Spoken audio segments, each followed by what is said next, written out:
मेरे प्यारे बच्चों, आप सभी को नमस्कार। आज आप जान पाएंगे कि कैसे जवानी बर्बाद की जाती है रेलवे की तैयारी में, और जब एक बच्चा तैयारी कर लेता है उसके बाद ज्वाइनिंग के लिए कितना तड़पना पड़ता है। ये बात आप महसूस कर पाएंगे इन बच्चों के पैरों को देखकर।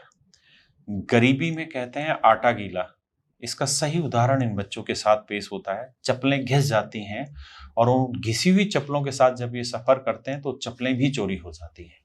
मेरे बच्चों, आज मैं बात कर रहा हूं पूरे भारत के बच्चों से, और ये जो मेरे साथ बच्चे बैठे हुए हैं ये सारे के सारे वो हैं जो पूरे भारत से आए हुए हैं। ये वो प्रताड़ित बच्चे हैं जो 2019 में रेलवे ग्रुप डी की वैकेंसी आई, उसमें 314 बच्चे आज भी ऐसे हैं जिनकी ज्वाइनिंग नहीं हो पाई।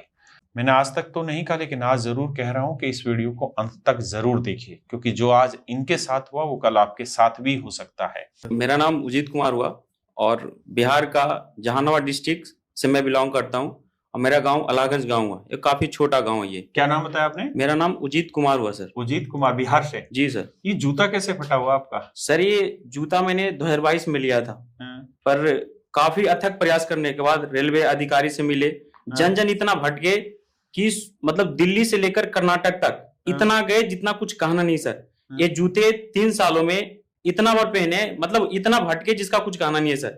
ये आज तक इस कब खरीदाएगा न्यू ये मुझे नहीं पता सर। अगर ये सफलता मिलती है तभी न्यू जूता ले पाऊंगा सर। ये सच बात है, एक गरीब के लिए पैसे की कीमत वही जानता है। जी सर।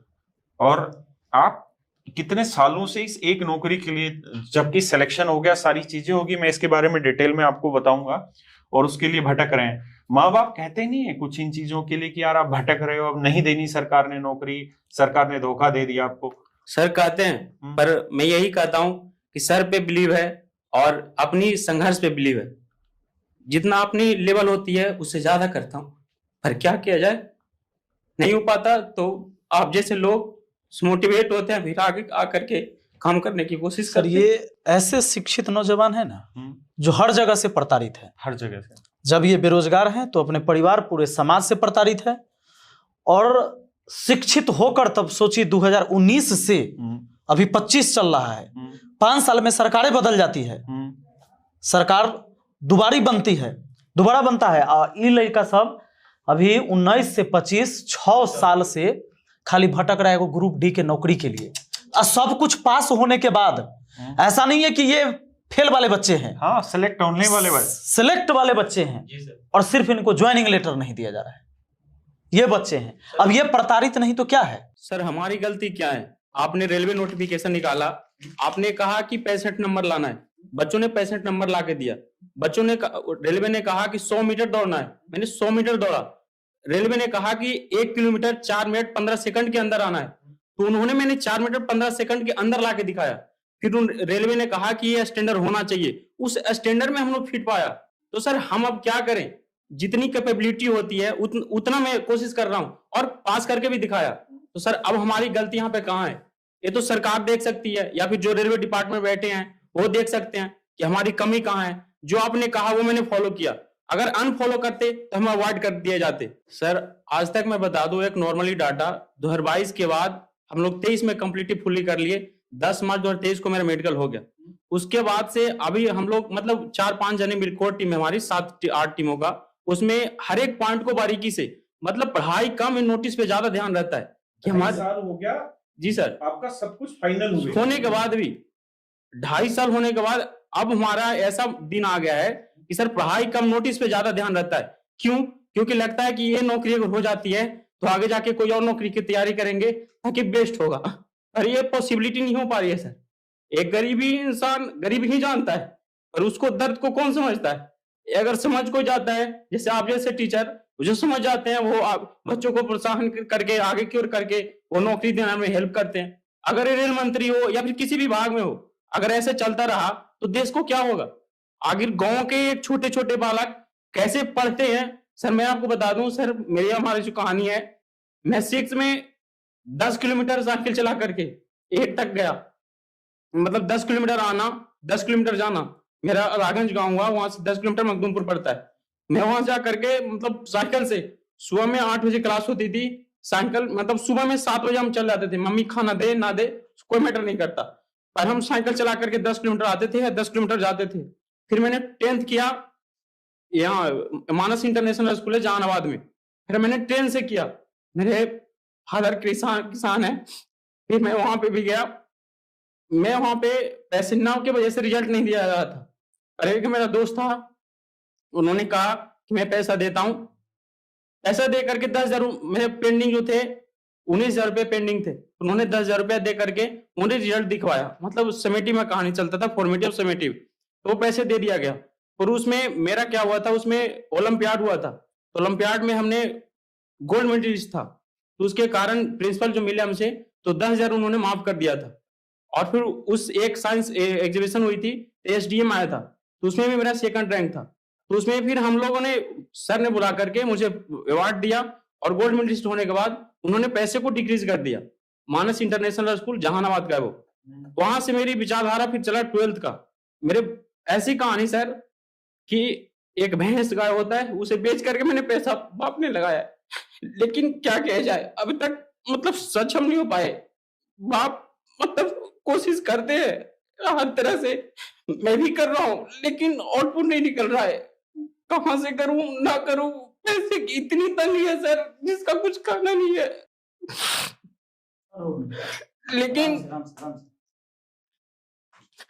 लेकिन किसी वे में सर अपनी माइंड को प्रमोट करते कहो, या फिर रिक्वेस्टली माइंड को किसी तरह समझा करके, आप जैसे लोग, आप जैसे टीचर जो है एक दूसरे को कोऑपरेट कर रहे हैं, तभी हम यहाँ पे आए हैं। सर हम लोग का एक विचार था, सर के पास गए, बीपीएल सर के पास, उन्हें मेरी बात को 2 मिनट में, बातों को सर 10 मिनट का टाइम दिए, आ रहे हैं। एक दीपक सर थे, उन्होंने कहा कि सर आ रहे हैं। 10 मिनट में हमने वहां पे पूरी फाइल को समझाया, सर समझ भी गए। 2 मिनट में सर कहा कि मैं आपकी बात को समझता हूं, आप राकेश सर से मिलना, मैं तुरंत मिलवा दूंगा, कोई दिक्कत नहीं है। उन्होंने एक डेट दिया 19 तारीख को, फिर बोले कि सर मेरा कुछ कहानी है, तो मैं 20 तारीख को आपसे मिलूंगा दिल्ली में। फिर मेरा सर मीटिंग कुछ था रेलवे में जो चल रहा था, फिर मैंने 20 तारीख को सर आपसे मिला, और जो बातें मैं यहाँ पे रिप्रेजेंट कर रहा हूँ, किसी पे में सर इतनी फाइलें हो गई, इतनी फाइलें कि माइंड उतर जाता है, कौन सी फाइल किस डेट में तुरंत माइंड कर जाता है। अभी हम लोग को क्या होना चाहिए था, रिजल्ट आ जाता, माइंड फ्रेश होकर के किसी अच्छी चीज का और तैयारी करते। ग्रुप डी एक तो मात्र नौकरी है सर, पर क्या किया जाए, हम जैसे लोग जो वीकर पर्सन में है, मतलब जो इकोनॉमिकली काफी लो हैं, उनके लिए क्या किया जाए, सोचता है कि एक छोटी नौकरी ले लिया जाए। हमारे घर में सर अगर हम जॉब होते तो मेरी फैमिली में एक भी जॉब वाला नहीं है, अगर हम फैमिली में जॉब होते तो फैमिली को प्रमोट करते आगे की ओर, ताकि फैमिली बीकर काफी आगे जाता। स्थिति ये है सर कि इन्होंने थोड़ा देर पहले कहा मेरे पिताजी किसान हैं, तो किसान आप हरियाणा वाला मत समझिएगा, समझता आपके यहाँ के जो किसान, क्योंकि सर आप हरियाणा से हैं, हरियाणा, पंजाब, मध्य प्रदेश, ऐसे किसान जीते भी हैं इससे। हम लोग का केवल पेट भर जाए ना, ये काफी होता है वहां की खेती से।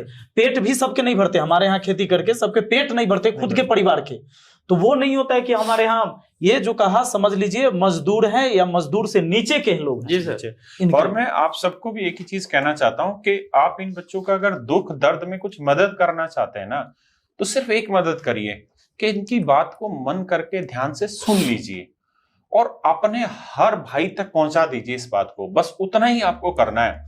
बाकी इनकी जो मदद होगी, जो हमारे में सामर्थ्य में, वो हम सब करेंगे। अब ये मुझे लगता है कि टीचर्स की जिम्मेदारी है कि इन बच्चों के हक की लड़ाई हम लड़ें, लेकिन आप अगर कुछ कर सकते हैं तो एक ही चीज कि इनकी बात को पहले सुने समझें, क्योंकि जो आज इनके साथ है वो कल आपके साथ भी हो सकता है, और उस बात को हर बच्चा अपनी जिम्मेदारी समझ ले और ये मान ले कि मुझे इस बात को हर कोने कोने तक फैलाना है। Economically what's your background? My father is farmer, sir. और your father is farmer? Farmer. So it is very obvious that you are not very rich or not middle class. Otherwise, you are not here for Group D vacancy. Okay, na? Actually, my family members are only one person is in studying, sir. Only one person is studying. Studying. My brothers all tailors, sir. 2 brothers. They do not study. No, sir. They are illiterate in terms of education. So, how much important is this job for you? Sir, I get a lot of friend suggestions, sir. I started first to bank preparation, sir. Yeah. 6 interviews, sir. And communication skills is a lot of. So interview failed, sir. Then railway either side, railway side, sir. Hmm. So I prepare one paper, which are institutes, no institutes, sir. Is my Karnool. Self preparation. Self preparation, YouTube channels. So how do you arrange money to come here? Part time jobs. Part time. You are doing part time job, right? Notifications time, studying, sir. Notification out, part time jobs, sir. Which type of part time job you are? Survey, hotels. अच्छा hotels है. Family support is थोड़ा कम, sir. अच्छा थोड़ा कम. And what's your family background? My parents are employed, sir. Both are employed. बहुत आ रहे हैं. ठीक है. Myself, Gandhi, I came from Hyderabad, sir. Hyderabad. Actually, we started a long time ago for to get a government job.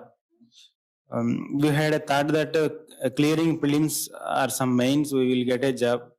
But later on coming to this level 1 preparation, after clearing everything, still in railways, it mentions only prelims mains, but in actually one more stage is there, that is prelims mains and waiting time. But for this waiting time, no limit due to this government and No, I do what I can do, and I will do out of my box for this. And I think ये मेरे लिए बड़ी खुशी की चीज़ है कि बच्चे मुझे कह रहे हैं इस चीज़ के लिए, तो मेरी जितनी भी सामर्थ्य है मैं उससे ऊपर आवाज़ उठाऊंगा.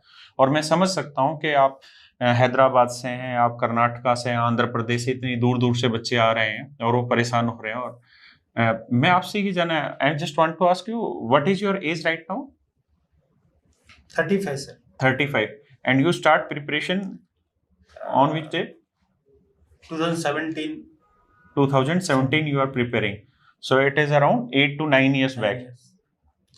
So you are at that time you are 26, 27 year of age, and now you cleared the exam, and after clearing the exam you are just waiting, and now you are 35 years of age. And you are married or unmarried? Single. So you are single just because of job? If you getting a job, you will be getting married? Yes sir. We too waiting for that. Waiting for that. And what's sir, give mic to what's your age? 33. So you are also preparing from 2019 or 17, 18? 16. Okay. So you are also preparing for at an age of 25 years, and now you are getting 33. And yours? I'm 30 years. 30 years. And you preparing on 2018. 2018. Okay. Hindi में अपने बारे में मेरा बताएं. नाम सौरभ धाकड़ है और मैं राजस्थान के भरतपुर जिला वैद तहसील से आता हूँ. और मेरे पिताजी खेती बाड़ी जैसे सभी लोग करते हैं. और अभी आपकी उम्र कितनी है? मैं 32 इयर्स. 32 इयर्स. और सेम केस होगा 7-8 साल पहले, क्योंकि 2019 में अगर फॉर्म भरा है तो उससे 1-2 साल पहले ही तैयारी स्टार्ट की होगी. मैं 2017 से प्रिपरेशन कर रहा हूँ. तो लाइफ की जर्नी तो अब रुक गई होगी इस केस के चक्कर में. बिल्कुल सर, समझ में नहीं आता है कि हम इतना पढ़ लिख के मेरिट में आते हैं, सारा सब कुछ क्लियर करते हैं नोटिफिकेशन के अनुसार, उसके बाद में भी अगर जॉब नहीं मिल रहा है तो फिर आगे अगर हम ऐसी तैयारी करेंगे तो क्या आशा है कि हमें कोई जॉब मिले. इससे अच्छा है कि किसी प्राइवेट नौकरी करके अपना घर चलाओ, अपने परिवार, अपने बच्चों के लिए. और आपकी शादी कब हुई? सर मेरी शादी को 3 साल हो गया है. तो जब आपका रिजल्ट आया होगा, सिलेक्शन हुआ होगा, तभी आपने कर ली? बिल्कुल सर, इसी आशा से किया था कि अब मेरा एग्जाम अच्छा हुआ है, मैं फिट हूँ, तो मेरा जॉब है तो क्यों ना आगे गृहस्थी की तरफ बढ़ा जाए, जैसा कि परिवार वाले भी उम्र हो गए. समाज भी यही चाहता है. बिल्कुल सर.